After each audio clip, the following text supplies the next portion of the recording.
नमस्कार विद्यार्थी मित्रांनो, आपण बेरीज, वजाबाकी, गुणाकार, भागाकार यावरील शाब्दिक उदाहरण बघत आहे. विद्यार्थी मित्रांनो, आपल्याला गणित, बेरीज, वजाबाकी, गुणाकार, भागाकार तर येत असतात, परंतु दैनंदिन जीवनामध्ये या गोष्टीचा आपण कसा फायदा घेतला पाहिजे, कसा त्याचा वापर केला पाहिजे हे आपल्याला कळणं महत्त्वाचं आहे.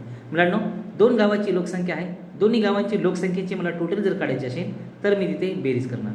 जर का दोन गावांची लोकसंख्येची मला फरक काढायचा असेल, कोणाची लोकसंख्या जास्त आहे, कोणाची लोकसंख्या कमी आहे आणि दोघांच्या लोकसंख्येमध्ये काय तफावत आहे हे काढण्यासाठी, फरक काढण्यासाठी मी वजाबाकी करणार. मुलांनो, 10 गाव आहे, 10 गावांची लोकसंख्या सारखीच आहे.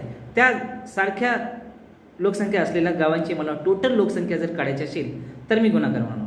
मुलांनो, एखादी गोष्ट जर मला स्पेसिफिक क्वांटिटीमध्ये जर त्यांना भागायचं असेल, समजा मी एका कार्यक्रमामध्ये 100 लड्डू बनवले, ते मला 20 जणांमध्ये वाटायचं असेल तर वाटण्यासाठी आपण मुलांनो भागाकार वापरतो. थँक्यू.